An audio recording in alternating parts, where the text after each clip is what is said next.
Our speaker today, Susan Nelson, is no stranger to this podium and the Senior Center. She is a member of the North Shore Senior Center, and just a few short weeks ago, Susan presented a program about her mother, Dorothy Olson, who was the, quote, toast of Chicago for 84 of her 103 years. Dorothy Olson played the piano and sang and entertained in every important venue in Chicago. The one she loved the most was the Empire Room at the, what was the name of the hotel? Palmer House, thank you. And she was honored with a Lifetime Achievement Award by the Chicago Federation of Musicians. I am sure that some of you here today and on Zoom remember the presentation by Daniel Sadecki, a young man just out of college who had difficulty finding a job in his specialty, which was economics. He came up with an idea. He traveled to all 50 states and took a short-term job in each of these states to see what the work would be like. He called it 50 Jobs in 50 States. For example, he was a lumberjack in Oregon, he made cheese in Wisconsin, and so on. Today, we're going to hear from Susan Nelson, who you could say almost did one better than Daniel Sadecki. Susan traveled in 104 countries and around the world, and also traveled in all 50 states, half of them on a bicycle. After her marriage, she had 5 children and 8 grandchildren. And Susan's mother often characterized Susan as strong, independent, non-conventional, and musical. Susan lived up to that description, traveling around on her own, bicycling around the country, teaching Spanish, playing the piano, which she inherited from her mother, writing poetry and performing it. She also did cross-country skiing and continues to take bicycle tours in her spare time. Incidentally, the 104th country that Susan traveled in was Albania. She just returned from a poetry workshop, something she has done for 20 consecutive years. I think Susan has earned the honor of being called a Renaissance woman. Let's give a big welcome to Susan Nelson.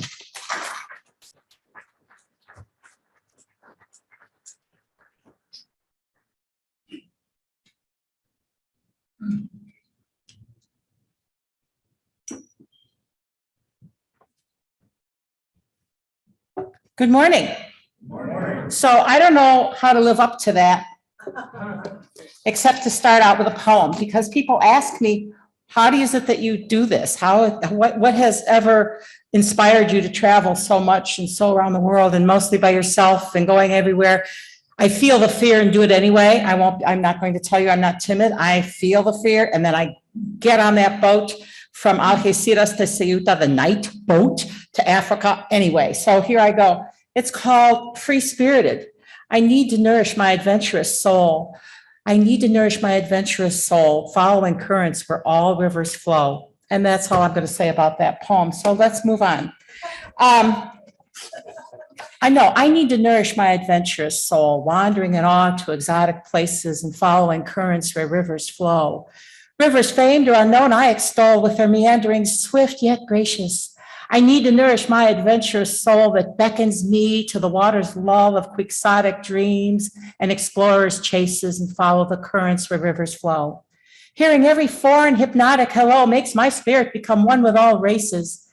I need to nourish my adventurous soul. My saddened family I sometimes console, sending them photos of the prettiest places, then following currents where rivers flow. I can't stay anywhere. I need to roam where thought streams ramble through dark and light spaces. I need to nourish my adventurous soul and follow the currents where all rivers flow. And whether they flow, whether I'm on a boat or a bicycle, I will start with the bicycle. So I thought, instead of just coming up here and saying, and then in this year we did this, and then in this year I did that, and then in this year I did that. Or instead of coming up here and saying, well, I'm going to talk today about Cuba. I'm going to talk today about Peru. I thought I would give you a mosaic, a tapestry, and let you just use your imagination to fill in the details. So we begin in Eastern Europe, in Bulgaria, where the roses grow wild. Can you imagine? Here we are cultivating our roses and making sure they climb up. But in Bulgaria, the roses grow wild like weeds. Did you know that? Bulgaria is such an incredibly beautiful little country, and the fragrances that emit from these roses that were introduced there by the Turks is absolutely astounding. And then we go to Romania, and I'm going to be showing you pictures later, but all at once in a slideshow. So I'm giving you kind of a chronology of what the slideshow is going to be. And then we're going to go to Romania, where wild horses roam on the beach. And the Romanian buffalo has been brought back from extinction. Did you know that in Romania, there's the Carpathian, the Romanian buffalo, and that the Romanian buffalo, and I saw this on a bicycle, and the Romanian buffalo are akin to our American bison. And of course, that reminds me of the time I was at, has anybody ever been to Custer National Park? Custer National Park in South Dakota. So then you know that there are bison there that are roaming around. So I went up, I was in my car just driving about as slowly and as nicely as you please. And suddenly here came an entire herd of bison just ambling toward my car. And before I could even move, these bison, they look slow, but don't let their looks fool you, because suddenly they were completely surrounding me. And I thought, oh my God, if I move even so much as an eyelash, they are going to be spooked out. And these are massive creatures. And they would treat my car like a pebble and just trample all over it. Thankfully, I lived to tell the tale, but the almost the spirituality of being that close to those many bison who were just interested in getting around me was just, it was breathtaking and awe-inspiring, and yes, frightening. So then bicycling is one kind of transportation, to be sure, but then we get to Cuba. And in Cuba, you know about the old horse-driven carts and the old cars. And I spent 3 weeks in Cuba before it was legalized to go there. Feel the fear and do it anyway. I wanted to go to Cuba. I wasn't going to let the United States government tell me that I couldn't go to Cuba. So I went to Cuba via Canada and Cancun on Havana Airlines. And because I'm a fluent Spanish speaker, I was able to do this. And so I met the most beautiful people, the most musical people. The Cubans, every Cuban, it seems, knows how to play guitar, knows how to dance, knows how to sing.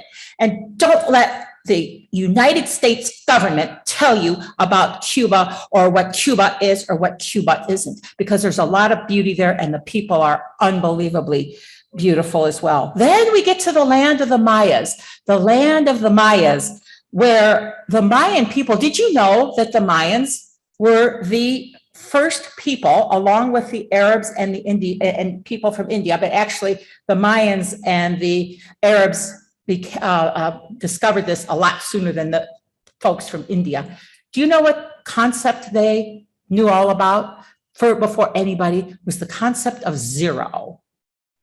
The concept of zero.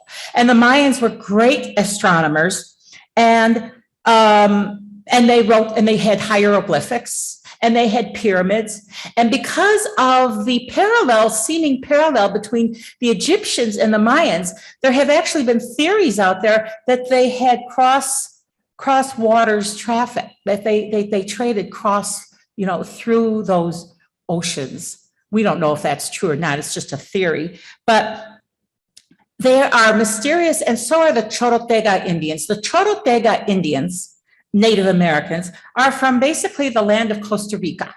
And they had these boulders that were perfectly spherically round. How did these people do this without any tools, without any modern tools? And physicists have gone in with the most sophisticated tools of our time and have seen, yes, indeed, these boulders are completely spherically round. So any group of people that can be like that leads to the curandera story. Now, how many of you in here have ever heard of a curandera? Nobody. All right, I'm going to tell you all about the curandera, because the curandera can do medicine in a way that the most modern, the greatest medical doctors of our country wouldn't even be able to perceive or conceive as being possible. But I'm going to tell you that I spent 6 months in Costa Rica with my 5 children because I wanted them to learn Spanish, and I found a Spanish school in Costa Rica, in Heredia, which is kind of in the foothills outside of San Jose, about a half an hour. And so one of my children, one of my 4 sons, became very ill. He had 103 fever, and he was just very lethargic and didn't want to do anything. He was vomiting. He was not eating, you know the scene. And so I said, oh my God.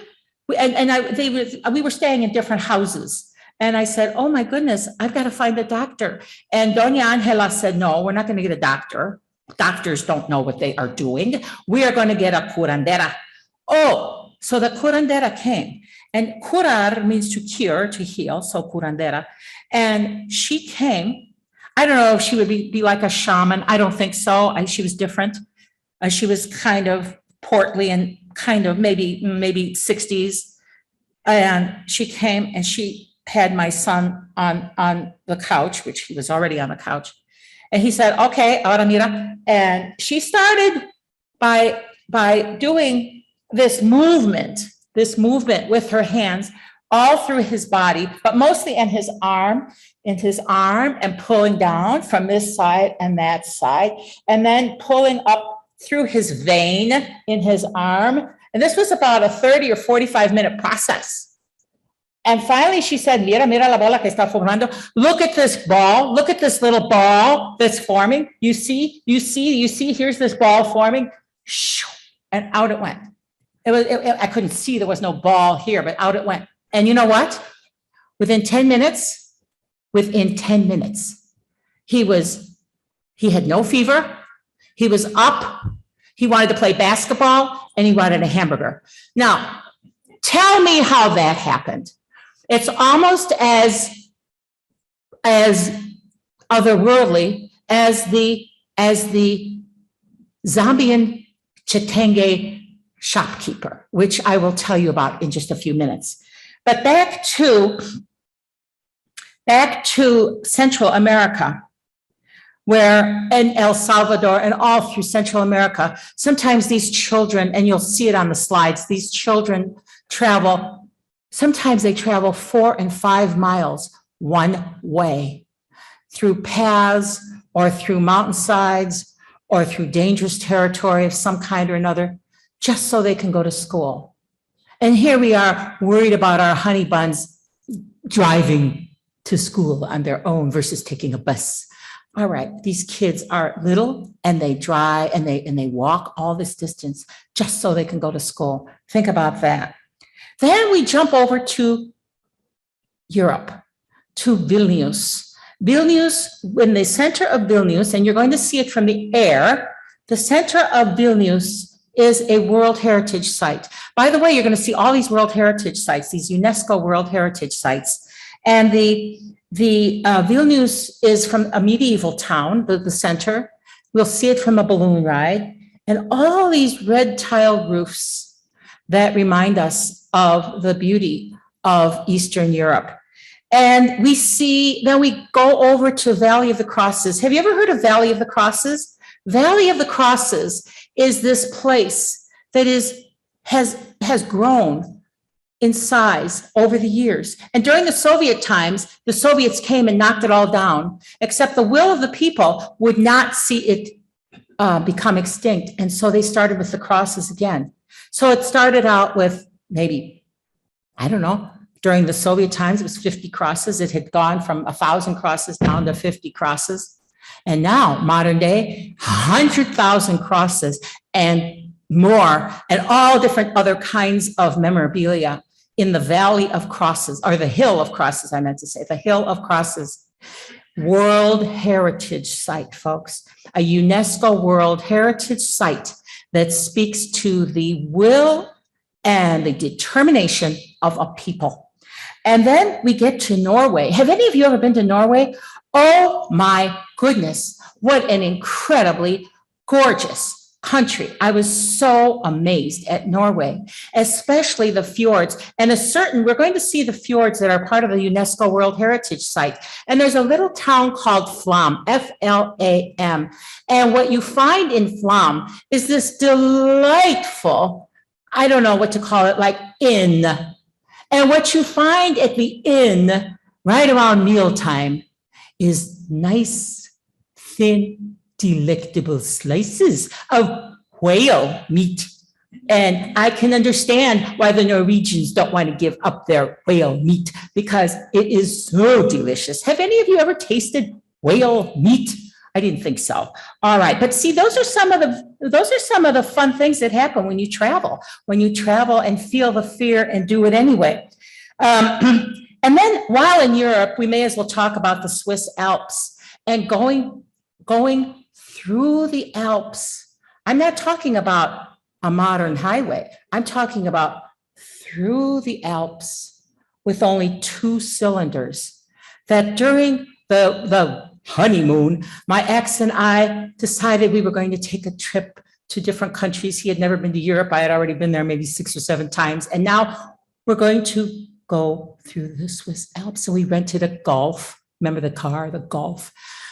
And we get in the middle of these Alps only to find out that 2 of the cylinders are not working.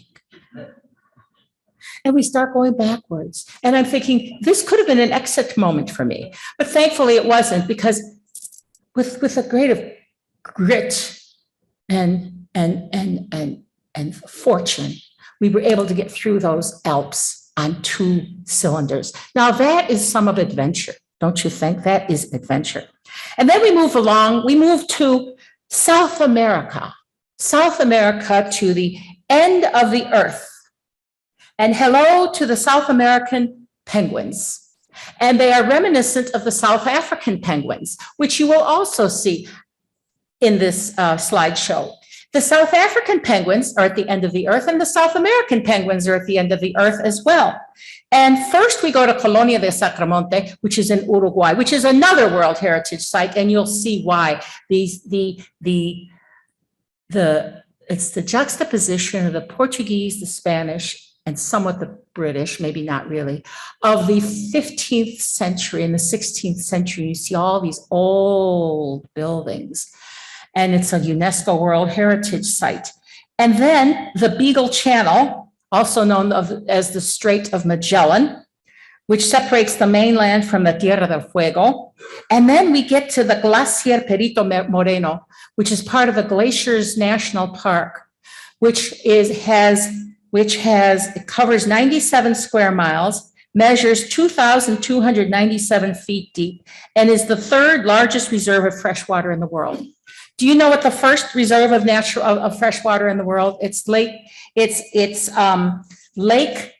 Baikal that separates Russia from Mongolia. We'll see that as well. It's the deepest freshwater lake in the world. And I'll talk about the Satsang people in just a minute. But here we go to some of these ice spikes in the Perito Moreno Glacier are 200 feet high. Just think of that, 200 feet high. And then we go to the Torres del Paine Park in Chile. And when you see those mountains, the Torres del Paine, you'll think, oh my God, I've never seen mountains like that in my life. Because they're variated color, and they're beautiful, and they are also part of the UNESCO World Heritage Site. So let's move along. Let's get to Africa. I'm sure most of you in here have been to Africa. You've been to South Africa or Namibia, or you've been to maybe Botswana, to the Okavango Delta in Botswana. And we get to the story that I would like to tell about glamping. Now, glamping is camping in a very glamorous way, or so they say, because the difference between outright camping and glamping is the 3 stairs that lead up into the tent and a little platform, and then you've got a little bed there and a little this and that. So I was really frightened the night that I was in that tent all by myself. And then I saw the outline on the side of the tent of this hippo. And hippos, friends, are the greatest killer. And it was really nice to know that while I was watching the outline of this hippo on the side of the tent. And the only thing that kept me sane was thinking, okay, hippos have really short legs and they cannot climb stairs.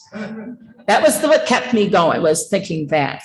So we get to that story. And of course, you know about the wildebeests and the baboons. The baboons have no fear whatsoever. They will come right up and grab the purse right off your shoulder. I don't know what they think they're going to do with the purse, but I watched someone lose her purse to a baboon, and the baboon was up in a tree. And so was her purse. Do you think for one moment they could get that purse off that baboon? No, because that baboon was way over somewhere else. And there went the baboon and the purse. And then we have I told you that I was going to tell you about the curse of the Zambian Chitenge shopkeeper. So first you have to know where Zambia is. Zambia is in southern Africa. It's one of the countries in the southern part of Africa. And then you have to know what chitenge is. Chitenge is a type of African cloth, colorful, very colorful, that is used in skirts and dresses and shawls and things. And then you have to know about the Zambian himself. He was this absolutely gorgeous African man. He had a colorful chitenge shirt on. I walked in there and I said, oh, this is such a beautiful shop.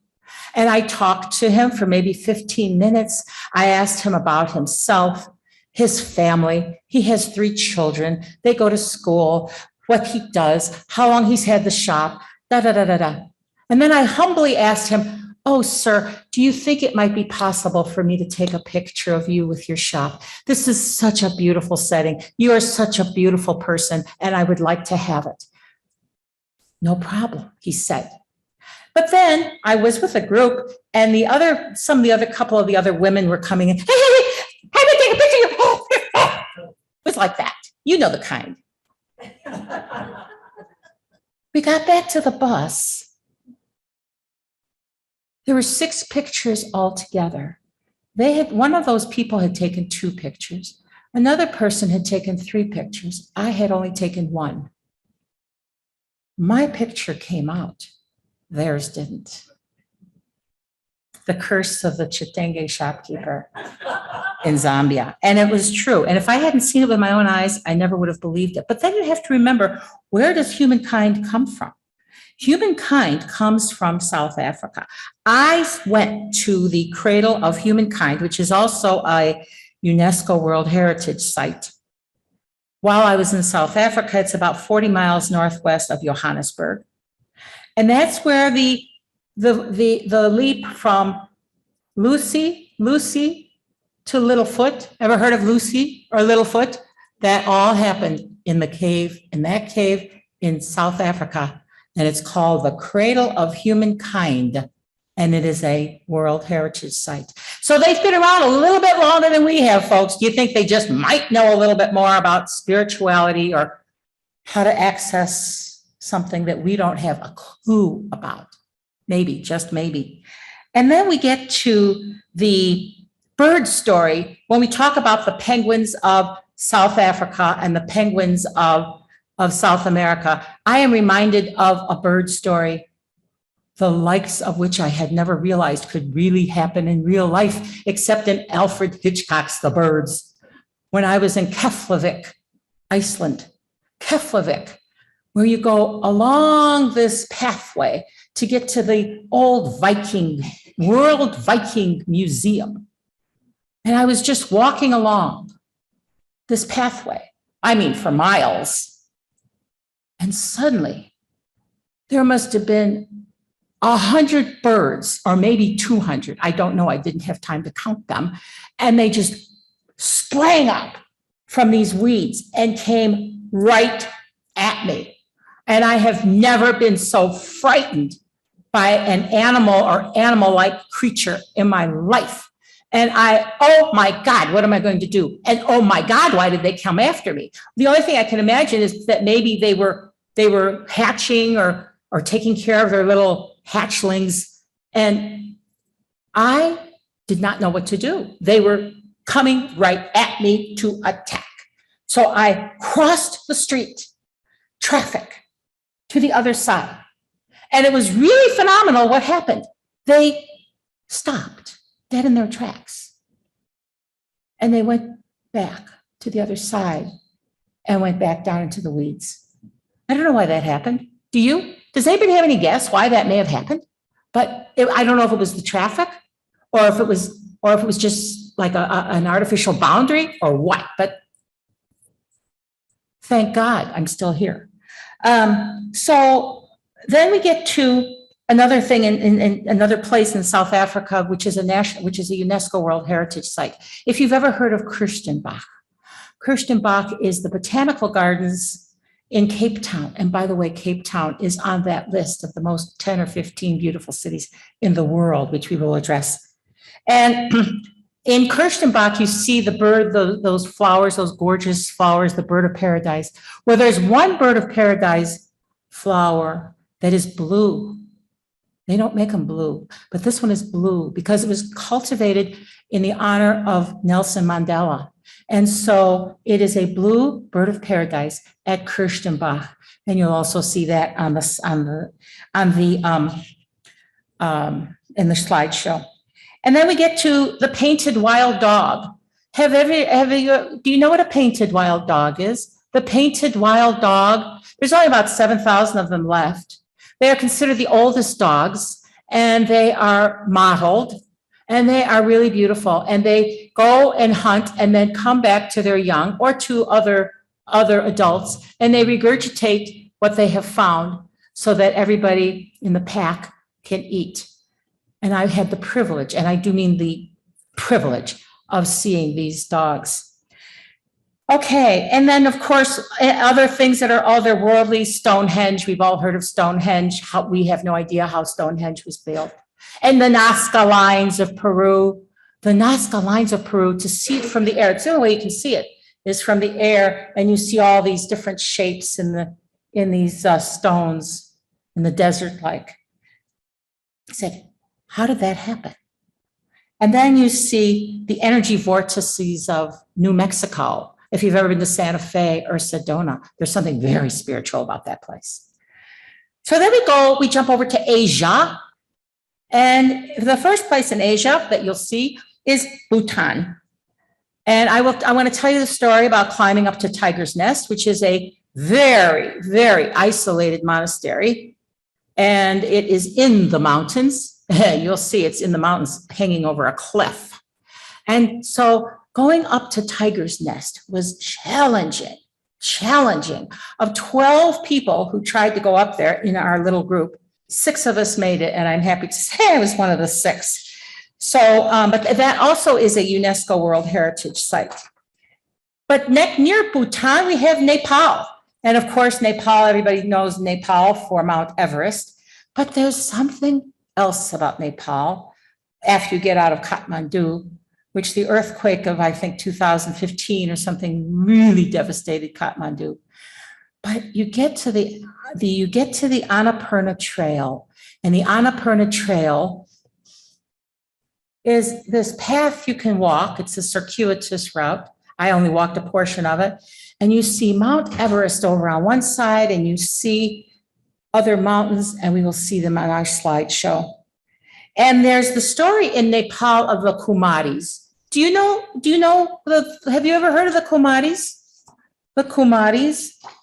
These are, I want to get my notes so I can read it. These are considered living, breathing goddesses in Nepal. These goddesses are prepubescent girls believed to be the reincarnation of the Hindu goddess Durga. The Kumaris, however, are worshipped by both the Hindus and the Buddhists. And there is a huge competition in these Nepalese families when they have a little girl to enter them into competition to become the next kumari. And they have certain aspects that they have to have, like they can't have any blemishes. They can never have had one drop of blood spill from them.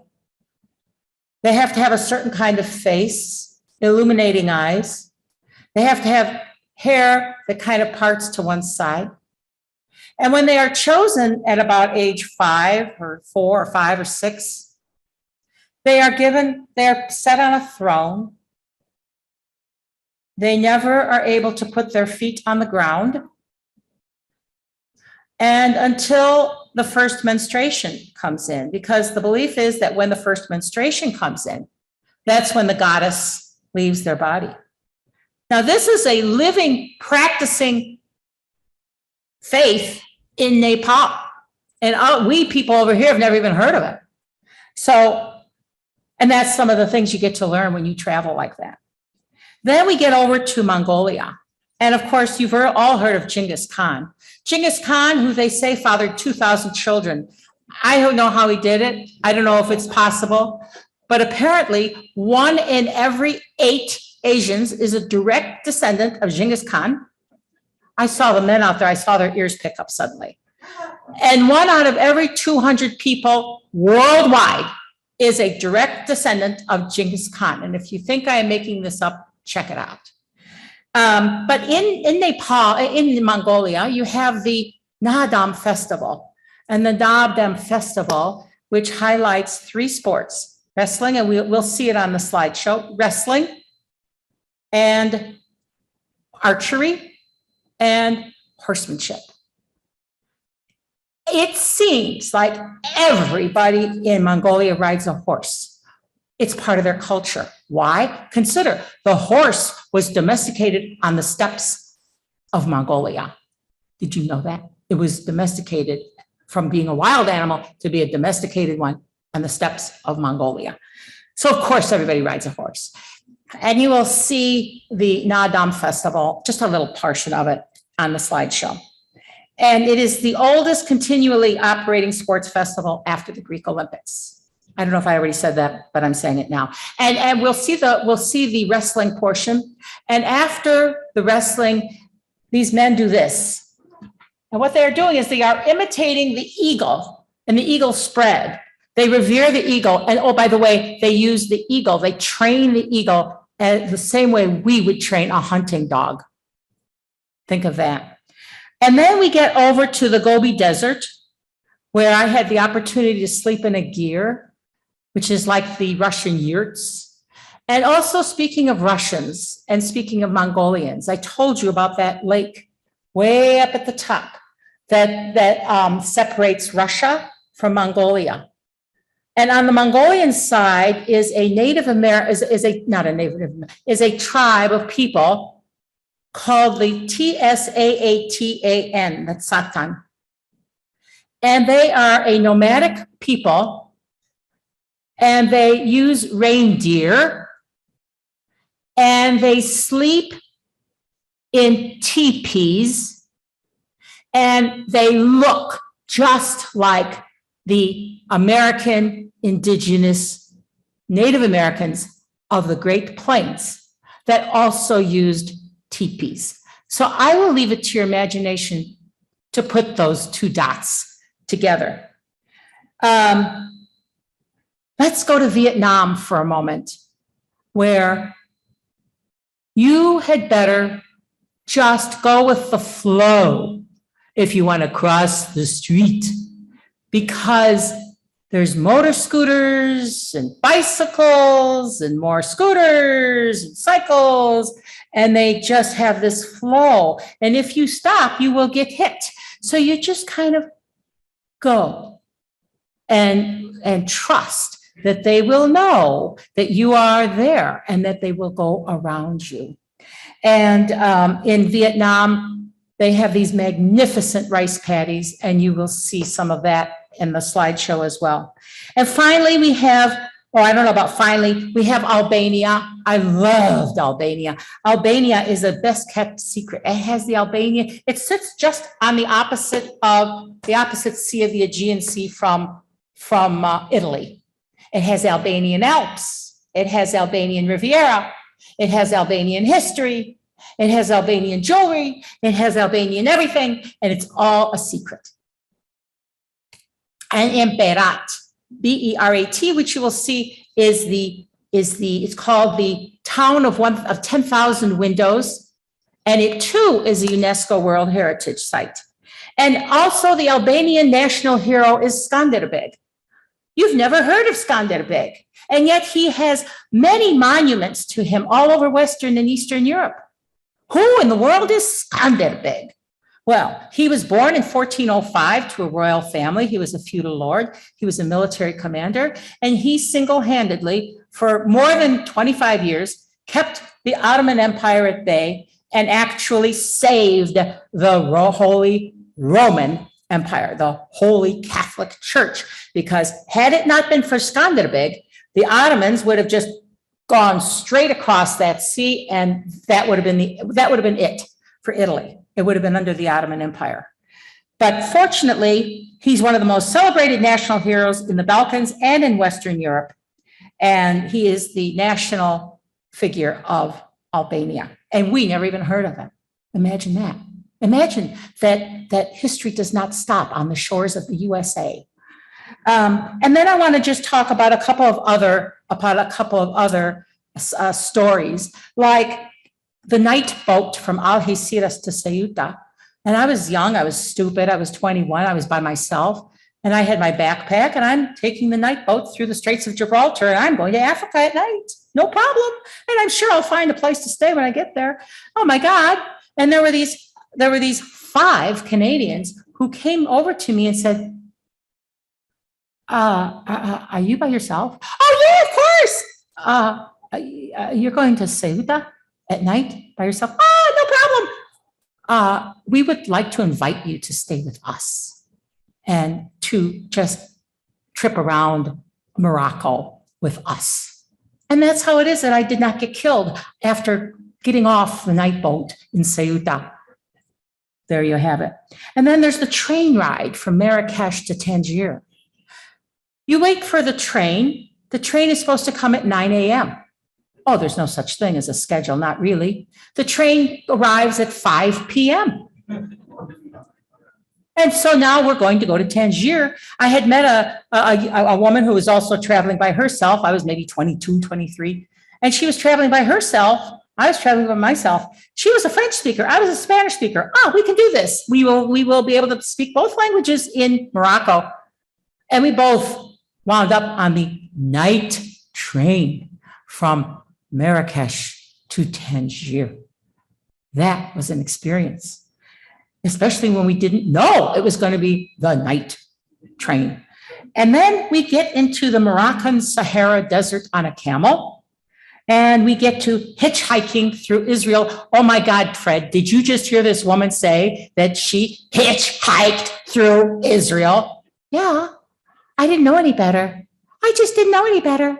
And I also took a bus, a 12-hour bus ride from Eilat, which is at the bottom of Israel, through the Sinai Desert, which at that time was owned by Israel, to a place called Sharm el-Sheikh, which at that place was an outpost, an army outpost. It had nothing on it, or in it, or around it, except for army people.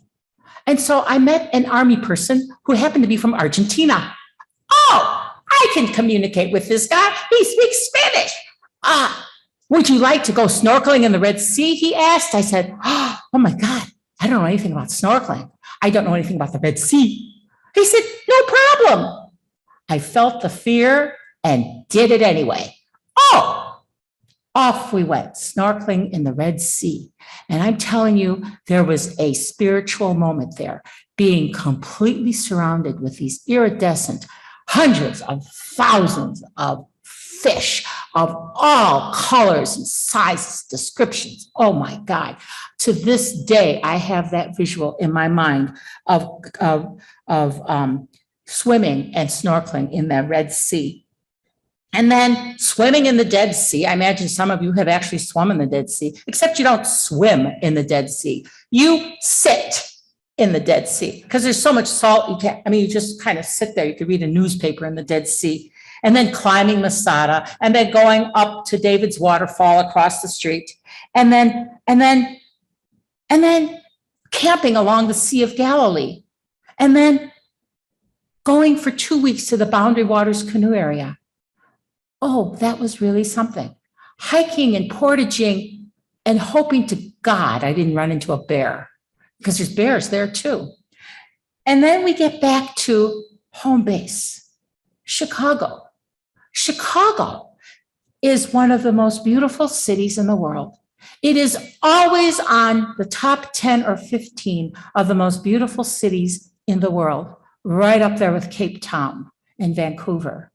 And the Great Lakes, we talk about the freshwater reserves. The Great Lakes is one of the most beautiful freshwater reserves in the world, folks. We don't have to go to Lake Baikal in Mongolia to see a freshwater lake. We've got them right here. And then let's talk about beautiful buildings. The Baha'i Temple is down the street. There's only 7 of them in the world. And we are down the street from one of them, one of the most glorious ones. And then finally, let's talk about museums. The Art Institute is the oldest art museum in the world. It's one of the biggest. And 3 years in a row, the TripAdvisor voted it the most sought after museum, the most beautiful museum, the greatest museum in the world. And they had a banner on the front of the art museum. So that's it, folks. We are going to enjoy the slideshow now. You've got a list of what you're going to see in the order, and you will be seeing all of these different World Heritage sites in Martinique, in Cuba, and Lithuania, and so forth. And I ask you to just sit back and enjoy it. And thank you for your kind attention.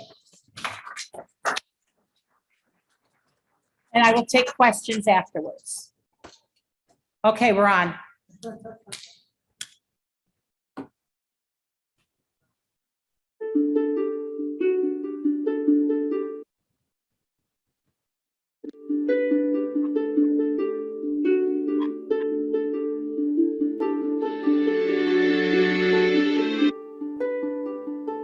It's okay, you can leave the meeting.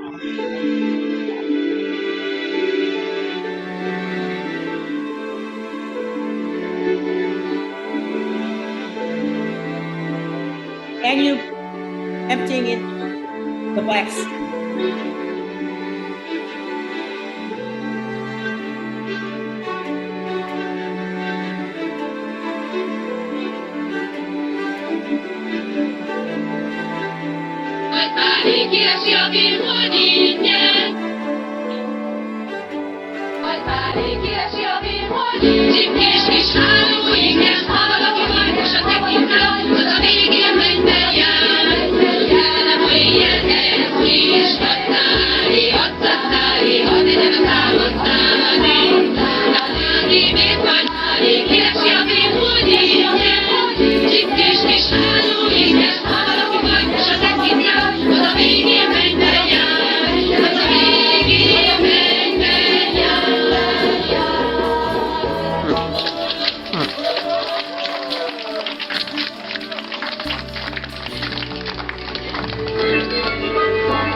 Cross.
Colonia de Saltamonte, Uruguay.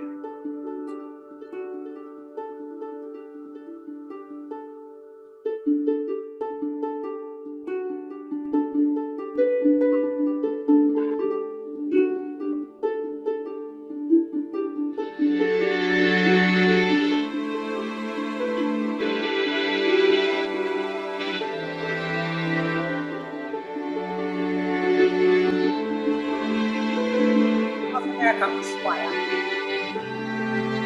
South America, penguins.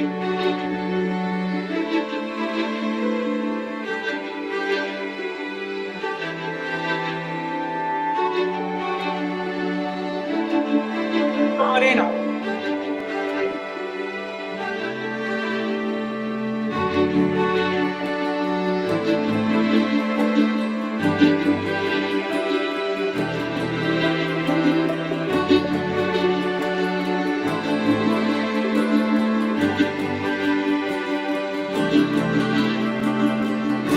Orange Paine, Chile.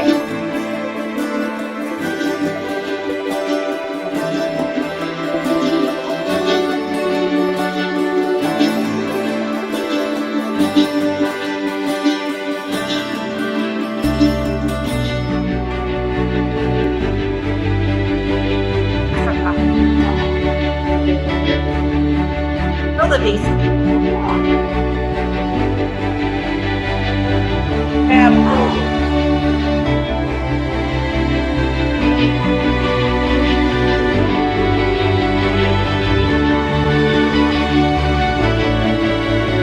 Elephant.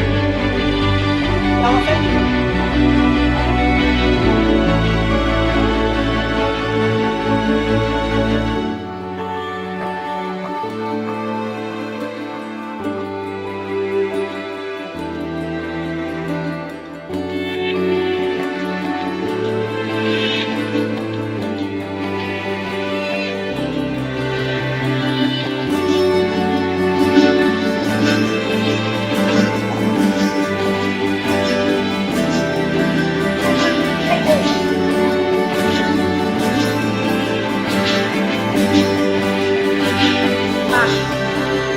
Nelson Mandela.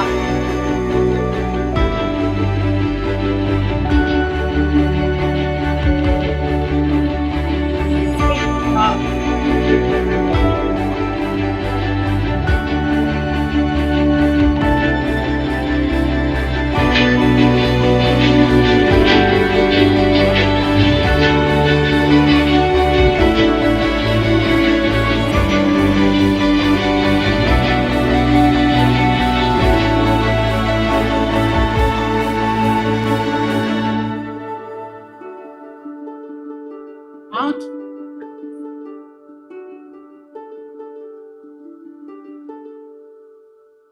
the Kumari. Genghis Khan. The Nadam Festival.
Long day.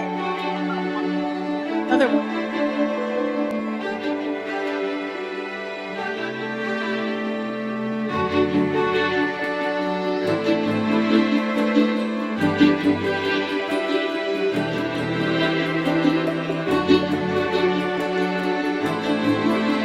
Yeah. Secret himself walk in Albania.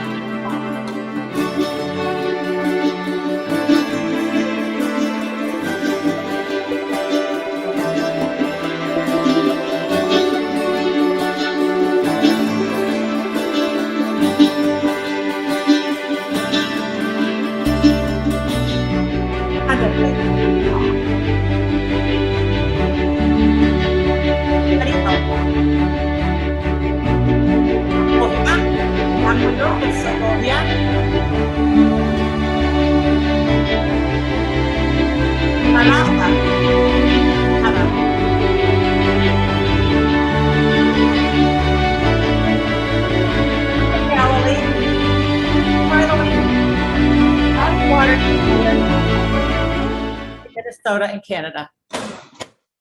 And that's it, folks. That's all I've got. Got any questions? I see there are 6 questions in the chat here. Does anybody have any questions? We're gonna, Susan, it was wonderful, but we're gonna take questions first from the auditorium, and then we'll Okay. cover them in chat. Thank you. All right, here we go. Let's see if I know the answers. That poem that you recited at the very beginning, is that your poem? Absolutely. Yes, that's my poem. And what's the title of that poem? Free Spirited. Free Spirited. Thank you. Thank you.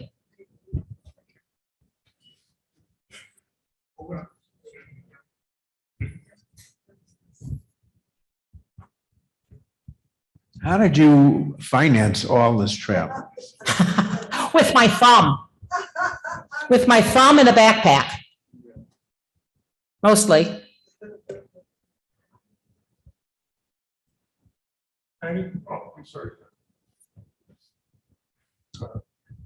Susan, that was wonderful. What was the most surprising thing that you would say? It's hard to pick out one in either the countries you traveled in or in the state. What surprised you that you really didn't expect most of?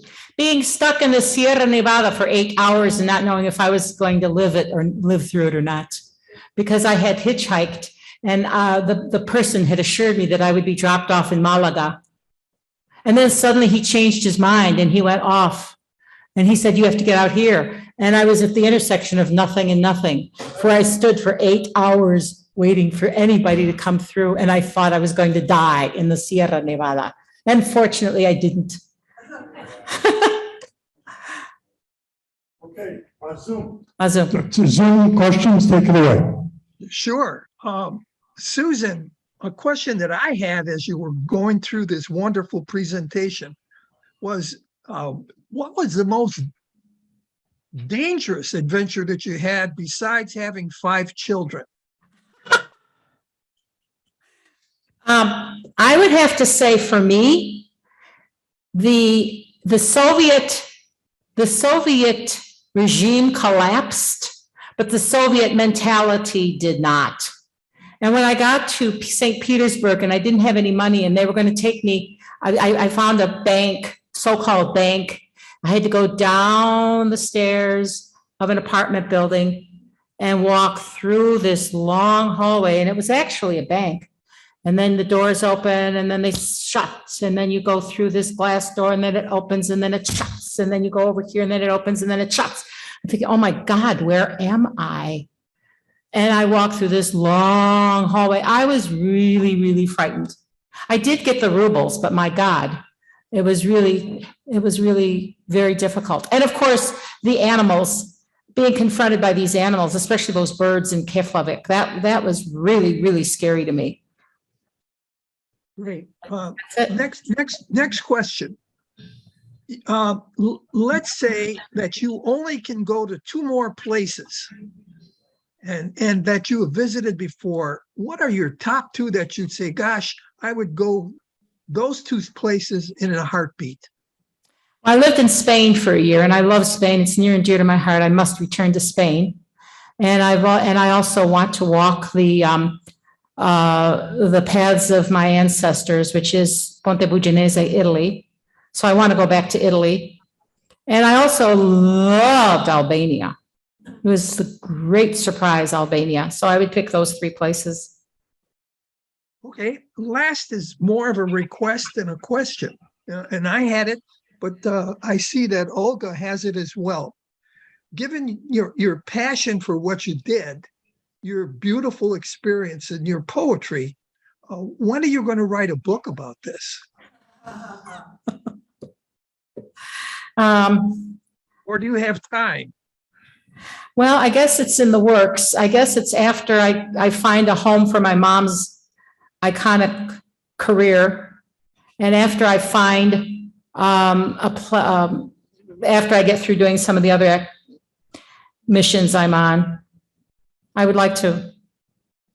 Do you think I think it would be fascinating because, you know, the problems we have with Zoom and with the internet and with COVID, we're not able to put the presentation as you would have wanted it with the pictures married to your presentation. But a book would do that beautifully. And I tell you, you do a great job with it. That's the last of our questions. I'm going to turn it back over to the auditorium. Well, thank you for your comments. Okay, thank you. Don, do you have anything else to say? No, just. It looks like there are 7 in the chat. It looks like there are 7 questions in the chat. We've covered all of them. Some of them were technical, Susan. Okay. Susan, I know how much effort you put into this, and I just want to thank you on behalf of everybody here for a terrific presentation. Very Thank you. inspiring. Thank you.